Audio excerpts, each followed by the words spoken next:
বারাসাত লোকসভায় এবার অনেক জায়গায় ফল খারাপ হয়েছে, কি কারণ মনে হচ্ছে? তাহলে কি বারাসাতের মানুষ আস্তে আস্তে আপনাদের থেকে মুখ ফেরাচ্ছেন, কি মনে হচ্ছে আপনার? শুধুমাত্র বারাসাত লোকসভা না, তো সারা পশ্চিমবঙ্গে বিভিন্ন জায়গায় খারাপ হয়েছে। আমরা জিতেছি 29টা সিটে, কিন্তু আমরা দেখেছি বেশ কিছু জায়গায় আমরা হেরে গেছি। এবং এর মূল কারণ হলো, একটা দেশের প্রধানমন্ত্রী যদি মিথ্যা কথা বলতে শুরু করে, স্বাভাবিক কারণে মানুষ এটা ভাবতে শুরু করে যে প্রধানমন্ত্রী যখন বলছে ওটা সত্যি কথা। এবং প্রধানমন্ত্রী ধর্ম নিয়ে মিথ্যা কথা বলেছে, জাতপাত নিয়ে মিথ্যা কথা বলেছে। স্বাভাবিক কারণে মানুষ এবং প্রত্যেকটা প্রায় বেশিরভাগ টিভি চ্যানেলকে তিনি তার দলের হয়ে প্রচারে লাগিয়েছে। স্বাভাবিক কারণে এটা শুধুমাত্র আমি বলবো না, তো এটা পশ্চিমবঙ্গ আমার নেতৃত্ব বলবে, তারা বলবে কিসের জন্য হয়েছে। তবে আমাদের যেটুকু অ্যাজাম্পশন, আমরা যেটুকু বুঝি, বিভ্রান্ত করেছে ভোটারদের প্রধানমন্ত্রী, এবং সেই বিভ্রান্তর ফলে কিছুটা ফল এদিক ওদিক হয়েছে। তবে এটা তো ঘটনা যে আমরা শেষ পর্যন্ত জিতেছি। এ না জিতলে আরও ভয়ানক হতো। আমরা যদি না জিততাম, আমার মনে হয় পশ্চিমবঙ্গে আরও ভয়ানক হতো, এবং এই ভয়ানক করাবার দায়ী থাকতেন প্রধানমন্ত্রী নরেন্দ্র মোদী। আচ্ছা, এখানে বারাসাতে অনেক টোটো চলে, সব টোটোগুলি কি আরটিও পারমিশন আছে? আমাদের মুখ্যমন্ত্রী আমাদের টোটোর বারাসাতে প্রথম চলা শুরু করে 2015 সালে, এবং 2015 সালে টোটো বারাসাতে তখন ছিল প্রায় 700-র মতো। তখন আমাদের কাছে এসেছিল এবং ওরা চালাতে পারছিল না, গরিব মানুষ। ন্যাচারালি আমরা ওদের সহযোগিতা করেছিলাম, আইনটিটিউসির পক্ষ থেকে সহযোগিতা করেছিলাম, এবং আমাদের চালাবার, এবং সমস্ত রাজনৈতিক দলই আমাদের কাছে অ্যাপিল করেছে। এবং তার পরবর্তীকালে টোটোর এই সুযোগটা নিয়ে প্রচুর গাড়ি বেরোয়। তখন মমতা ব্যানার্জি, আমার মুখ্যমন্ত্রী, দ্বিতীয়বার সরকারে ক্ষমতা আসার পরে 2016 সালে তৎকালীন পরিবহন মন্ত্রীকে তিনি বলেছিলেন যে গাড়িগুলো কাটাই হোক এবং গাড়িগুলোকে নতুন করে কনভার্ট করে টোটোর জায়গায় ই রিক্সা করা হোক। টোটোর জায়গায় ই রিক্সা করতে গিয়ে গাড়ি কনভার্ট হয়েছিল, কিন্তু দেখা গেছে বেশ কিছু আমাদের সরকারি অনুমোদিত 3টে কিংবা 4টে শোরুম ছিল, তার মধ্যে একটা অন্যতম বাসন্তী।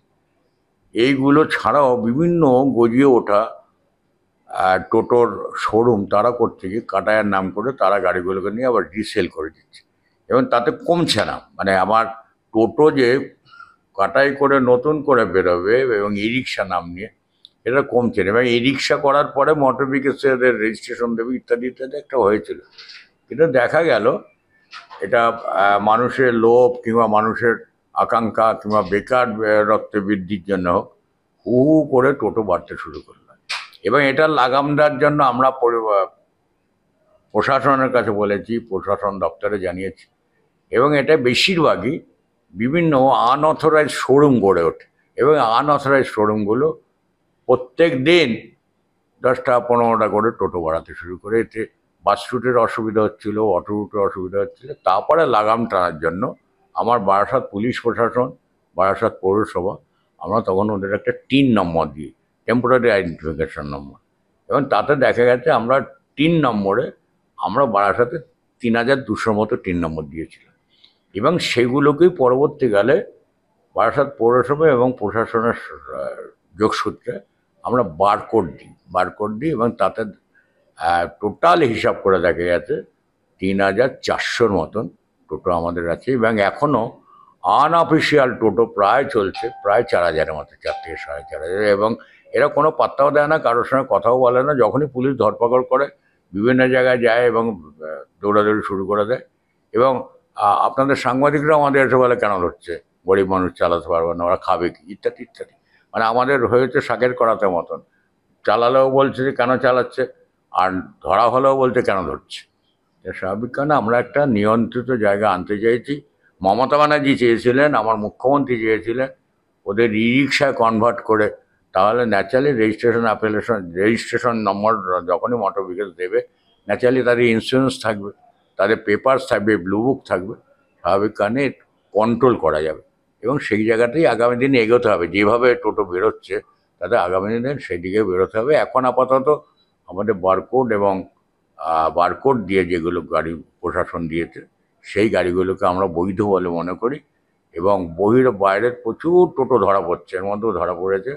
প্রশাসন থেকে, মোটর ভেহিকলস থেকে 7 দিন ধরে একটা অভিযান চালানো হচ্ছে। তাতে দেখা যাচ্ছে প্রচুর বেআইনি টোটো ধরা পড়ছে। এবং আমি আশা করব যারা টোটো কিনছে, ধরুন সকালবেলা কিনলো, বিকেলে গিয়ে বলে আমাকে রুটে চালা দিতে হবে, আবদার সব, মানে কিনছে যখন বলছে না, যখন চালাতে বাধা দিচ্ছে তখন গিয়ে বলছে। এরকম প্রচুর আছে অনঅথরাইজ। আমরা চাইছি লাগাম ধরতে এবং টোটোর লাগাম ধরে বৈধভাবে যাতে চালাতে পারে তার ব্যবস্থা আমরা করব। আচ্ছা, অনেকে অভিযোগ করছে যে টাকার বিনিময়ে নাকি তারা ওর এ তো রাস্তায়। অভিযোগ হবে, এ তো নিয়ম তো।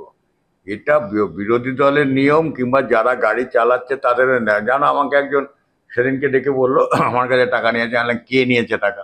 বলে অমুকে নিয়েছে। তাকে ডাকার পরে তাকে সে চেনেই না। তা স্বাভাবিক কারণে এরকম অভিযোগ করেই যাবে। সুতরাং এই অভিযোগ ভেক অভিযোগ, এবং বিরোধী দল এগুলো বেশি করে। সিপিএম আমলেও দেখেছি এরকম অভিযোগ আছে, আমার আমলেও অভিযোগ আছে। সরকার পক্ষে সরকারের বিরুদ্ধে বলতে খুব সহজ ব্যাপার হয়েছে, এবং তাদের কোনো দায়ও নেই, দায়িত্ব নেই, বলে দিচ্ছে টাকা নিচ্ছে। প্রমাণ হাতে নাতে প্রমাণ করুক, নিশ্চয়ই আমরা দেখব। এবং মমতা ব্যানার্জি, আপনারা দেখেছেন, আমার দলের কোনো নেতৃত্বকে পাঠ দেয় না। আরাবুল ইসলামের মতো ছেলে জেলে রয়েছে, আমার দলের দুদিনের নেতৃত্ব। স্বাভাবিক কারণে আমাদের দলে এরকম ব্যাপার না যে চুরি করলে সে পার পেয়েছে, সে কিন্তু ধরা পড়বে, ধরা পড়লে জেলে যাবে। এটা মমতা ব্যানার্জি ঠিক করেছে, এবং সারা বছর সে দৃষ্টান্ত স্থাপন করেছে মমতা ব্যানার্জি। আচ্ছা, টোটোতে অনেকের অ্যাক্সিডেন্ট হচ্ছে কিন্তু তারা কোন রকম ক্ষতিপূরণ পাচ্ছে না, যার ফলে তাদের মানে এটাই অনেকে তো নর্মাল, রুচিতে টান এটাই তো পড়ছে। নর্মাল যে ইন্স্যুরেন্স ওরা করছে না। ইন্স্যুরেন্স না থাকার ফলে, এবং গাড়ির কোনো নম্বর নেই, মোটর ভেহিকেল যে ধরবে তার মোটর ভেহিকেলসে কোনো রেজিস্ট্রেশন নেই, এবং গাড়ির কোনো নম্বর নেই, তার ইন্স্যুরেন্স নেই, কোনো পেপারস নেই, শুধু কিনছে তার একটা পেপার ঘুরে যাচ্ছে। সেইটাই মমতা ব্যানার্জি 2016 সালে দ্বিতীয় নির্বাচনের সময় বলেছিলেন, নির্বাচন জিতে আসার পরে টোটোকে আমি বৈধভাবে চালাবার ব্যবস্থা দেবো। টোটোটা ই রিক্সায় রূপান্তরিত করে, কনভার্ট করে তাদের আমরা চালাবার ব্যবস্থা করব। এবং টোটো, সত্যি কথাকে আমি পশ্চিমবঙ্গ প্রথম দেখেছিলাম 2012 সালে শান্তিনিকেতনে চলছে, তারপরে 2014 সালে দেখেছিলাম বহরমপুরে চলছে, এবং আমাদের এখানে 2015-16 সালে এসছে। এবং এর মধ্যে হুড় করে বেড়ে গেছে, এবং আপনার আনএক্সপেক্টেড, মানে 700 টোটোর থেকে এখন ওটা দাঁড়িয়ে গেছে প্রায় 8,000-9,000 টোটো। এটা ন্যাচারালি যান চলাচলের। আর আমার শহরে সবচেয়ে অসুবিধা হলো, আমার 3টে ন্যাশনাল হাইওয়ে রাস্তার উপরে রয়েছে। 34 ন্যাশনাল হাইওয়ে, আমার 35 ন্যাশনাল হাইওয়ে আছে, স্টেট হাইওয়ে আছে টাকি রোড, আমার মিলিটারি হাইওয়ে আছে। টোটো এতগুলো কনজেস্টেড এলাকা, ন্যাচারালি টোটো আমরা বলেছিলাম ভেতরে চালাতে। কিছু জায়গা ক্রস করবে রাস্তা, 1 কিলোমিটার কিংবা হাফ কিলোমিটার ক্রস করবে, সেটা আবার আনার চেষ্টা করছি। এবং আমার পরিবহন দপ্তর, আমার ডিএম, আমার জেলা শাসক এবং আমার সরকার, আমরা বৈধভাবে যাতে চালাতে পারে, এবার রুট অনুযায়ী চালাতে পারে, সেই ব্যবস্থা আমরা করবো। এবং আমরা ইউনিয়ন করি, দেখে না, ইউনিয়নে যাতে ওরা সঠিকভাবে চালাতে পারে এবং সঠিকভাবে ওরা গাড়ি পরিবহন করে ওদের সংসার চালাবে, সেটা আমরা দেখব। কিন্তু অবৈধভাবে না, বৈধভাবে করতে হবে।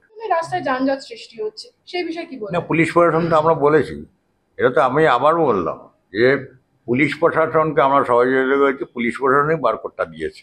স্বাভাবিক কারণে ওদের কথা মতো চলছে। পুলিশ ন্যাচারালি অস্বস্তিকর পরিস্থিতি হয়েছে, ধরুন দুটো টোটো যাচ্ছে, পেছনে আরও 3জন কিনে নিয়ে আসে প্রাইভেট কারের মতন, এবং বাজারে আলু পেঁয়াজ কেনার মতো কিনছে, তো কোনো পেপারস লাগছে না, তো দোকানে গিয়ে কিনে নিচ্ছে, 3টে টোটো দিন নিয়ে আসলে 3টে টোটো চালিয়ে দিন। এইটাই লাগাম ধরতে চাইছি, এবং জন্য আমরা বারকোড নম্বর দিয়েছি, এবং বারকোড নম্বর ছাড়া কোনো গাড়ি আমরা চালাতে দেবো না। এটা প্রশাসন নির্দেশ, এবং সেই প্রশাসনের নির্দেশ আমরা অক্ষরে অক্ষরে পালন করব।